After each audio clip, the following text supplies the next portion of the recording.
Muito bem, irmãos, estamos então na série Mudança. Hoje é a quarta palavra da série. E eu quero compartilhar com vocês um pouquinho um texto que está lá em Josué 17. E o tema da nossa palavra hoje é Conte com Deus para mudar.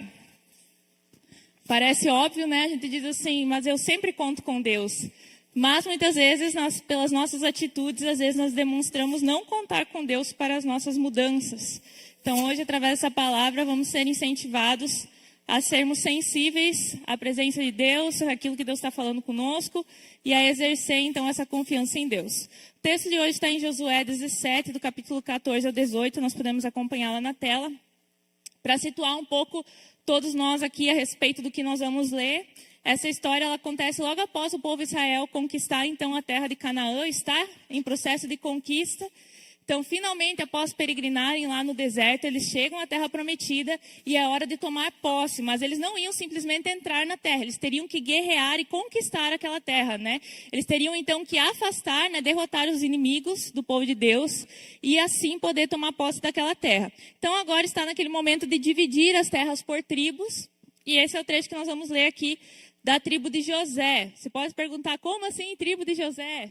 Então, a tribo de José, na verdade, são as duas tribos dos filhos de José, né? Efraim e Manassés. Mas, às vezes, para juntar os dois, se falava tribo de José. Então, essas duas tribos estão fazendo um pedido a Josué. Moisés já tinha falecido, Josué, então, que tomou o comando do povo na conquista da terra. E agora eles vêm, então, requerer algumas coisas de Josué. Vamos acompanhar lá. Os descendentes de José disseram, então, a Josué: por que nos deste apenas um quinhão, uma só parte de herança? Somos um povo numeroso e o Senhor nos tem abençoado ricamente. Respondeu Josué: se vocês são tão numerosos e se os montes de Efraim têm pouco espaço para vocês, subam entre a floresta e limpem o terreno para vocês e na terra dos ferezeus e dos refaíns. Os descendentes de José responderam: os montes não são suficientes para nós. Além disso, todos os cananeus que vivem na planície possuem carros de ferro, tanto os que vivem em Bet-seã e os seus povoados, como os que vivem no vale de Jezreel. É um monte de trava-língua aqui, né? Tem que ler em voz alta para ver como é que a gente está. Josué, porém, disse à tribo de José, a Efraim e a Manassés: vocês são numerosos e poderosos, vocês não terão apenas um quinhão. Os montes cobertos de floresta serão de vocês. Limpem o terreno e será de vocês até os seus limites mais distantes. Embora os cananeus possuam carros de ferro e sejam fortes, vocês poderão expulsá-los. Amém, então, por essa palavra. Então, eles estavam nesse processo de dividir aqui o território. E essas duas tribos vêm dizer que eles têm pouco espaço. E resumindo o que acontece aqui, eles vêm dizer: Josué, me deu uma terra pronta. Né? Nós somos grandes, Deus tem nos abençoado muito, por isso que nós precisamos de mais. Mas nesse momento Josué concorda com eles: sim, vocês são grandes, vocês são fortes, são poderosos, mas vamos fazer o seguinte: vocês podem limpar a floresta, né, na parte desse território que vocês já receberam, e expulsar os inimigos e ir adiante, podem tomar até os limites mais adiante para vocês.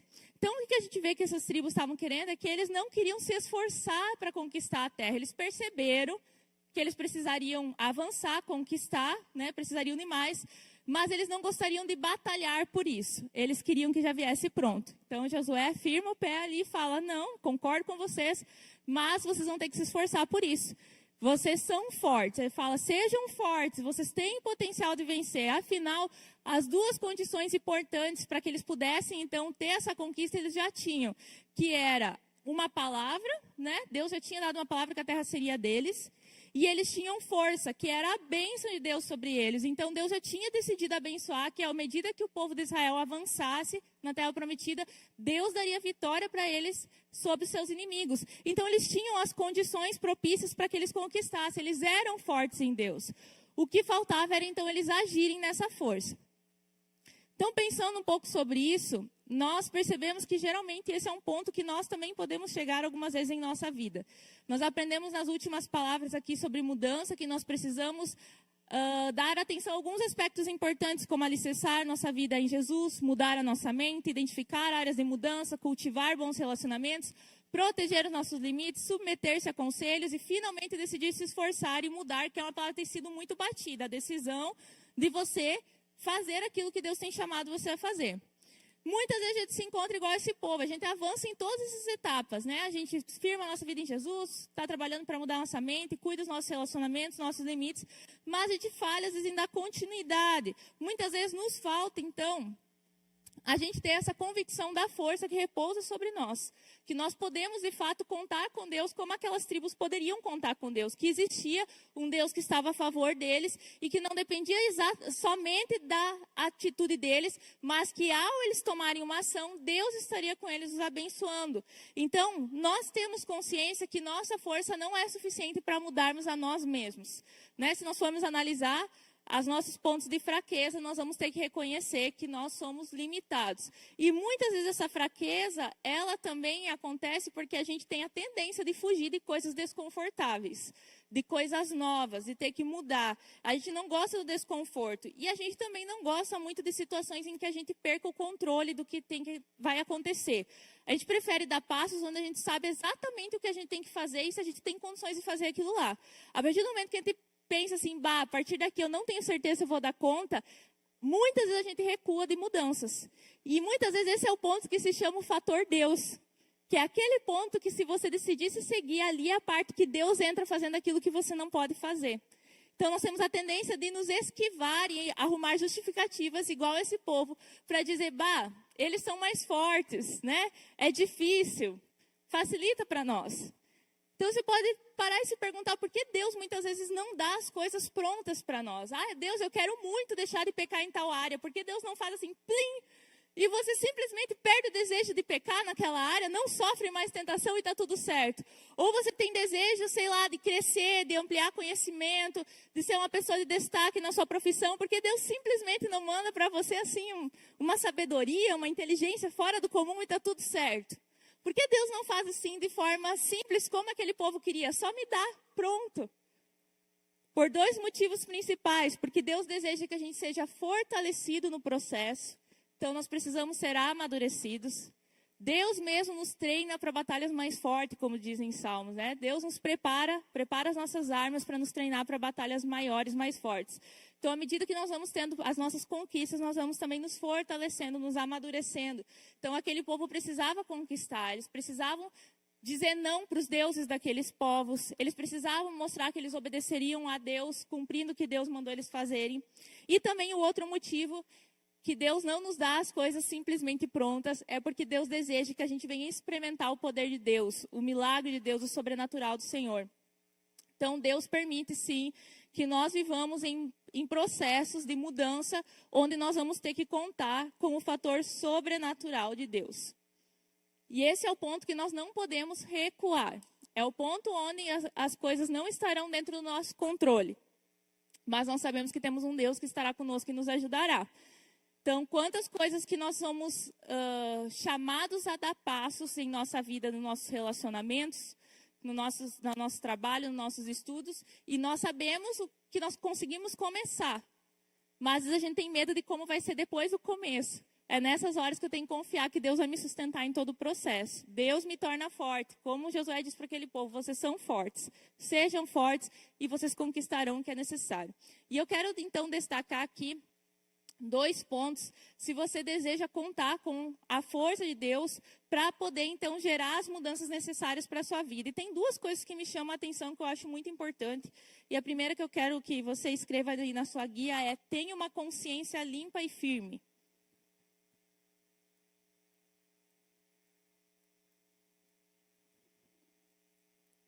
Tenha uma consciência limpa e firme. Então, a nossa consciência, a nossa capacidade de discernir entre o que é certo e o que é errado.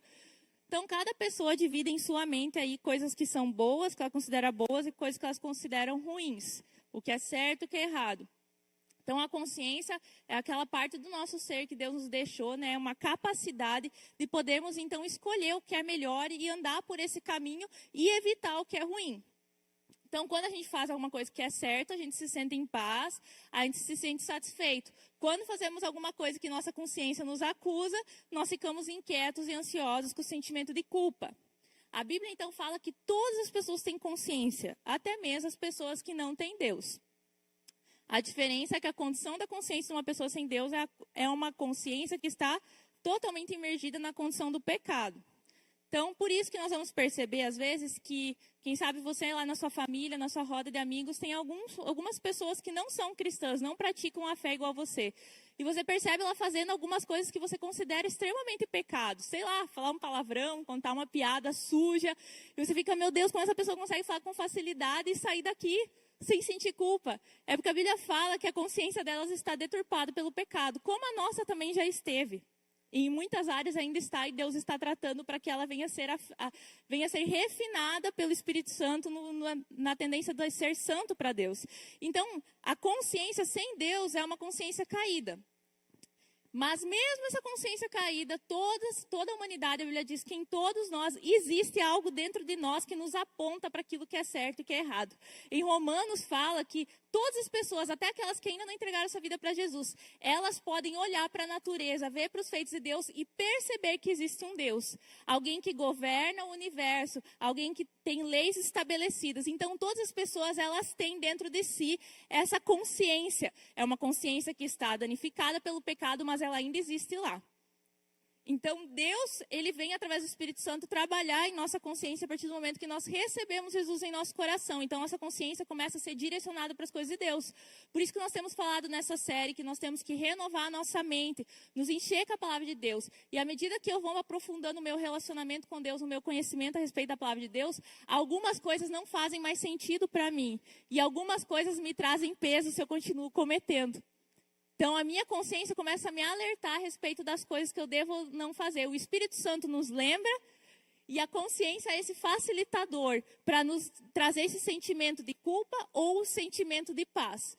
Então, essa consciência ela está em processo de restauração. E se você for pesquisar um pouco mais a fundo, estudar na palavra de Deus sobre consciência, a Bíblia vai trazer diversos tipos de consciência. Por exemplo, tem a consciência culpada. Então, tem algumas pessoas, principalmente novos convertidos, que lutam com a culpa dentro de si, por pecados que eles cometeram antigamente, e eles ainda se sentem que eles não podem mudar e avançar mais, porque eles carregam aquela culpa. Quando a Bíblia fala que Deus já levou sobre Jesus toda a nossa culpa. Por isso que nós vamos ver lá em Romanos, quando o apóstolo fala que para aquele que está em Cristo não existe mais condenação. Para essa consciência que ainda está falha, que ainda está lutando com a culpa, ela tem que ser lembrada que Jesus já perdoou os seus pecados, que eles já foram lavados em Cristo e não há nada que impeça essa pessoa de avançar. Então, quando essa culpa vem para te trazer peso no sentido de você não romper, mesmo depois de você consertar, se arrepender, de confessar seus pecados, você tem que então ensinar a sua consciência que a culpa já foi levada em Jesus e seus pecados estão perdoados. Também a Bíblia fala da consciência fraca, que é aquela pessoa que se sente culpada por coisas que não são pecado. Aquelas pessoas que a gente diz que ela é tão pura, tão inocente, que ela acha que alguma coisa pode ser pecado, às vezes não é. A gente vai ver lá, por exemplo, em 1 Coríntios, quando tinha alguns irmãos que achavam que não podiam comer determinadas comidas, e os outros já eram amadurecidos na consciência e entendiam que tudo bem, vamos orar e vamos consagrar e está feito. E Paulo dizia, ó, cuidado, não prejudique a consciência do seu irmão, respeita ele. Aqui entra a lei do amor. Se ele está achando que é pecado, nós vamos amar ele, vamos respeitar ele na frente dele, porque a gente não quer que a consciência dele seja prejudicada. Ele está crescendo, ele está aprendendo em Deus. Então a gente leva essas pessoas no amor, compreendendo aquilo que Deus tem ensinado a nós, o que a palavra de Deus ensina. Só que a palavra de Deus nos traz também um tipo de consciência muito séria que nós temos que cuidar como cristãos, que é a consciência cauterizada. É aquela consciência daquela pessoa que já caminha com Deus há algum tempo e por diversas vezes o Espírito Santo alertou sobre condutas erradas, sobre pecados, sobre tendências pecaminosas, sobre ações que deveriam ser feitas e essa pessoa constantemente rejeita a voz do Espírito Santo. E no início, quem sabe a sua consciência ela se sente desconfortável, mas com o tempo, por tantas vezes negar aquele sentimento que ela tem e negar a voz do Espírito Santo sobre o coração dela, essa pessoa começa a se tornar insensível para as coisas de Deus. A pessoa começa a pecar de forma contínua sem arrependimento. Ela já não sente mais culpa pelo pecado que ela faz. E o risco mais terrível que acontece, essa pessoa começa a normalizar os seus pecados e tentar trazer outras pessoas para dentro da sua condição, dizendo que aquilo que é pecado não é transformar o bem em mal e o mal em bem. Então, são pessoas que desviam outros. A Bíblia fala de pessoas que estavam em posição de liderança que faziam isso. Então, para elas não terem que lidar com essas consciências, elas já amorteceram a consciência e tornarem sensíveis para Deus por constantemente rejeitar o que Deus fala. Então, ela já acha que ela está num patamar acima, né? Ela já consegue transitar naquele ambiente e ela começa a ensinar essas pessoas a viverem assim também, com uma vida sem temor de Deus. Então, são pessoas que estão cauterizadas. E o perigo dessa consciência é chegar um momento que o Espírito Santo não fala mais essa pessoa e ele se retira, ele se apaga da vida dessa pessoa, por escolha da pessoa de não mais ouvir a Deus. Por isso eu falo, irmãos, que nós temos que ser muito sensíveis para as coisas de Deus. Se de fato nós queremos viver uma mudança em nossas vidas, independente da área que Deus tem chamado você a crescer, a amadurecer, a mudar, nós temos que ser sensíveis quando Deus traz algo ao nosso coração. Para que a nossa mente não se acostume com o errado, não se acostume com a mediocridade, não se acostume com o esfriamento. Às vezes a gente pensa assim, meu Deus, mas eu vou pedir perdão 100.000 vezes pela mesma coisa. Peça. É melhor que você peça várias vezes perdão pelo mesmo pecado do que você comece a considerar ele normal e como parte da sua vida e depois como não mais pecado. Então é melhor que você lute constantemente, confesse constantemente, do que você aceita aquela condição e diga, já não tem mais jeito para mim, eu vou conviver com esse pecado, e você começa a se tornar insensível para as coisas de Deus. Isso começa a afetar de toda a nossa vida. O nosso senso de moral, de certo e errado, começa a decair, e eu já não ouço mais os avisos que Deus traz sobre a minha vida. Então, como é que eu vou caminhar em mudança se eu não ouço Deus? Se na minha vida não tem nada para mudar, porque eu já acostumei a não ouvir Deus me chamando mais para a mudança. Então, aquelas pessoas que desejam viver uma vida realmente íntima de Deus, têm que desenvolver essa sensibilidade. Deus mandou pedir perdão? Peça. Deus mandou perdoar? Perdoe. Deus mandou você mudar em alguma área? Lute para mudar, peça ajuda. Deus mandou confessar? Confesse. Faça isso. Quanto mais você fazer isso, mais sensível você se torna de Deus. E a santidade também não se torna uma coisa tão distante para você. Porque você começa a andar em obediência e o poder de Deus começa a operar em você. Lembra que eu falei no início que às vezes tem áreas que nós não vamos alcançar, não é pelo nosso esforço, é o agir de Deus em nós. Nessas áreas eu obedeço. Se Deus diz que eu tenho que confessar, eu confesso. Independente se eu fico pensando, mais uma vez eu obedeço. Porque eu acredito que quando eu obedeço, Deus age na minha vida. E eu vou caminhar em vitória. E mais uma consciência que a Bíblia cita é a consciência limpa. Que para manter uma consciência limpa, eu preciso obedecer a Deus. Então, à medida que eu caminho com Deus, eu sei que eu estou obedecendo a Deus. Eu não uso a minha salvação como uma desculpa para continuar pecando. Eu vou para o céu mesmo, agora está tudo resolvido. Não.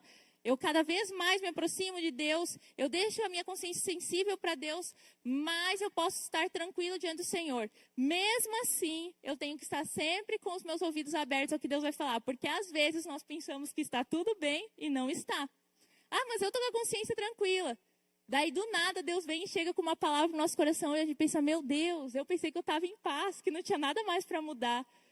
Então, até Paulo falava, eu não deixo que eu mesmo não me aprovo. Não confio em mim mesmo. Então, eu confio em Deus. Então, eu mantenho o máximo que possível, o máximo possível a minha consciência limpa diante de Deus e dos homens. Mas eu não confio nela somente. Eu coloco sempre diante de Deus. Deus, tem alguma coisa que eu não estou percebendo, que eu preciso mudar, que o Senhor possa falar ao meu coração.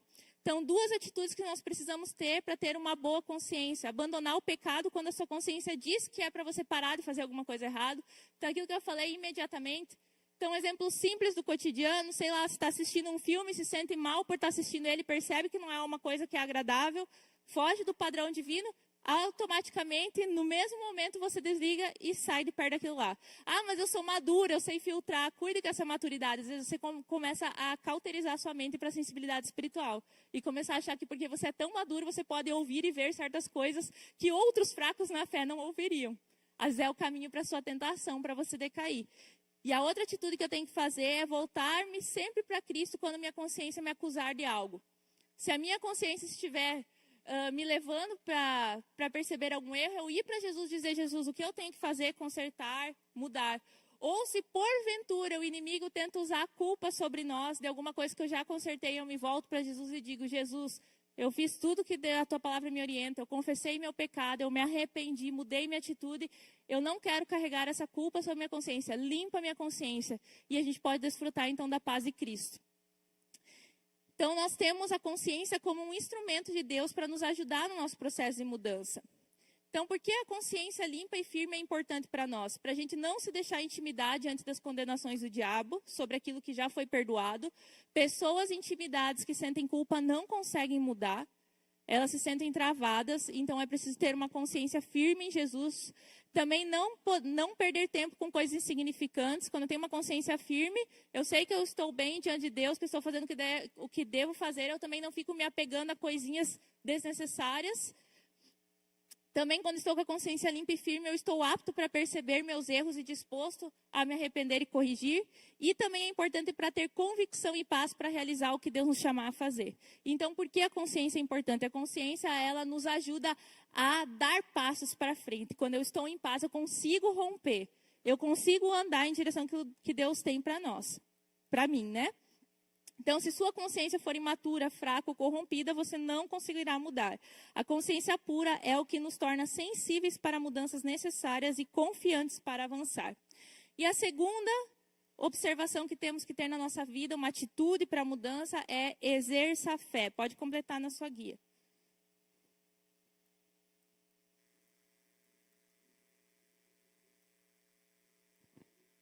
Exerça a fé. Em Hebreus temos a definição do que é fé, né? Em Hebreus 11:1 diz assim: ora, a fé é a certeza daquilo que esperamos e a prova das coisas que não vemos.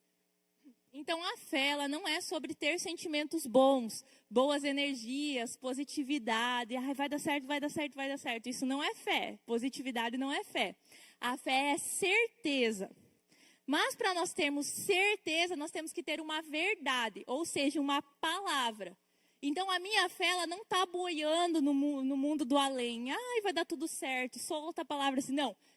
Se eu vou dizer vai dar certo, eu tenho fé que vai dar certo, é baseado numa palavra, numa direção de Deus. Seja acima, nós temos várias situações em que nós podemos aprender mais para frente aqui, que eu falo de palavra, como nós conseguimos perceber as palavras de Deus sobre nossa vida. Mas o importante, primeiro aqui que nós temos que compreender, é que a fé, ela sempre está fundamentada em uma palavra. Então, a fé não é vazia. Ela não é um sentimento bom e uma positividade. Ela é firme, aqui de certeza. Porque nós não somos chamados para torcer. Nós somos chamados para crer. Torcer, vai dar certo, vai, né? Vamos torcer para Deus. Vai, Deus, vai, Deus. Não, nós temos convicção. Deus é, Deus faz, Deus está. Então, nós somos chamados para crer. É convicção. Para crer, eu preciso de uma palavra, de uma verdade, de um fundamento. E Deus nos dá palavras para que possamos andar em fé nelas. Então, como eu sei quais são as palavras que Deus nos deu? A gente sabe, começando pela palavra de Deus, princípios e mandamentos estabelecidos pela palavra de Deus. Então, eu ando pela fé. A Bíblia diz que quando eu confio em Deus, Deus vai prover, Deus vai fazer. São palavras. Nas promessas que nós encontramos na palavra de Deus.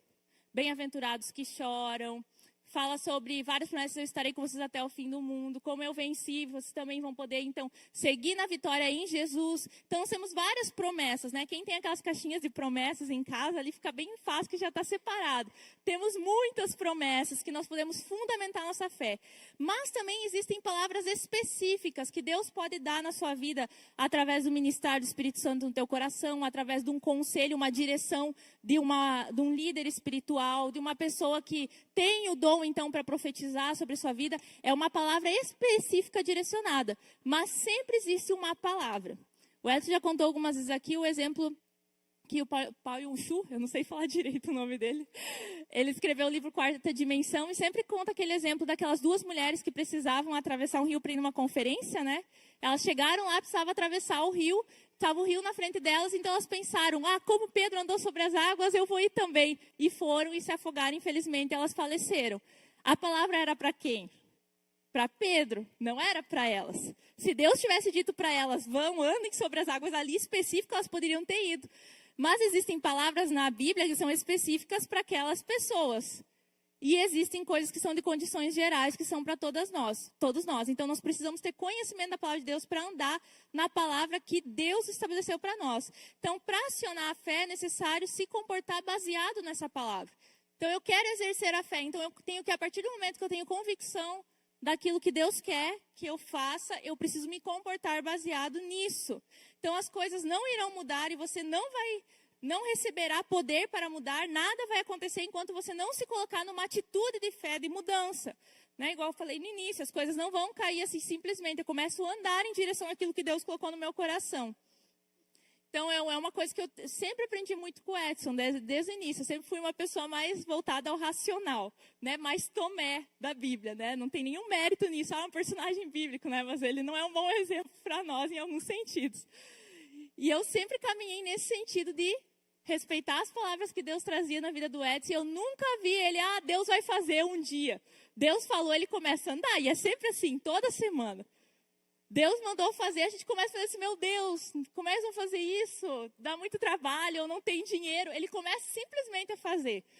Todos esses anos de caminhada com ele, eu sempre vi isso. E as coisas começam a acontecer. Ele não espera, como a gente diz, Deus manda chuva, né? Ele não espera começar a chover para abrir o guarda-chuva. Ele pega o guarda-chuva e sai lá fora já, entendeu? Então começa a andar naquela convicção que Deus já deu. E eu sempre aprendi muito com essa. Por isso que eu quero honrar ele, o meu esposo, nosso pastor aqui. Porque nós temos essa semente de fé da vida dele sobre nós também. Amém, irmãos? Glória a Deus.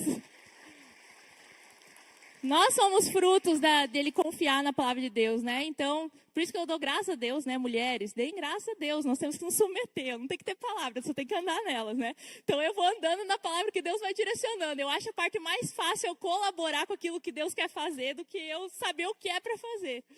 E Deus vai fazendo e vai movendo. Então, eu vejo que a fé, uma coisa que eu tenho aprendido a partir da caminhada com Deus, é que a fé sempre vai nos impulsionar para uma ação. Se eu não agir, eu não estou tendo fé. E a mudança não vai acontecer. Então, o problema é que muitas pessoas insistem em ver algo acontecer para então crer. E nós temos que parar e pensar um pouco assim, que isso não é fé, né? Se eu tenho que esperar uma coisa acontecer, daí eu já tenho convicção. Não é uma convicção, na verdade, eu já tenho uma constatação. Eu estou constatando algo que já aconteceu. Eu não posso dizer que eu tenho fé depois que a coisa já aconteceu. Deus nos chamou para ter certeza naquilo que nós esperamos, na palavra que Ele nos deu. Então, não para esperar algo acontecer. Depois que aconteceu, eu não preciso de mais fé. Eu só preciso agradecer, né? Então, a fé é certeza do que não se vê, mas aquela convicção naquilo que Deus falou que vai acontecer, que Deus trouxe ao meu coração. Então, um exemplo prático que eu creio que sempre nos acompanha muitos de nós, em algum momento da nossa vida, e que a gente pode exemplificar um pouquinho a questão de aplicar a fé. A Bíblia fala, por exemplo, sobre a ansiedade, que nós não vamos vencer a ansiedade quando os problemas saírem da nossa vida. A Bíblia não fala que nós não vamos andar ansiosos quando tudo estiver certo, porque daí é lógico, né? Não tem por que ter ansiedade num momento assim.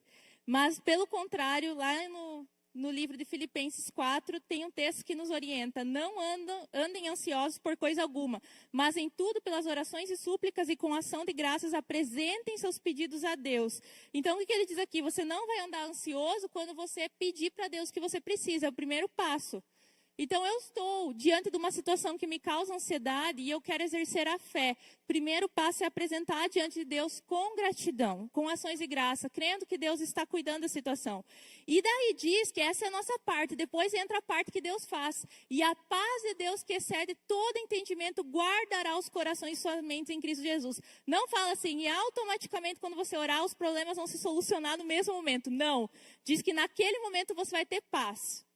É a primeira ação de Deus em nossa vida, paz naquela situação.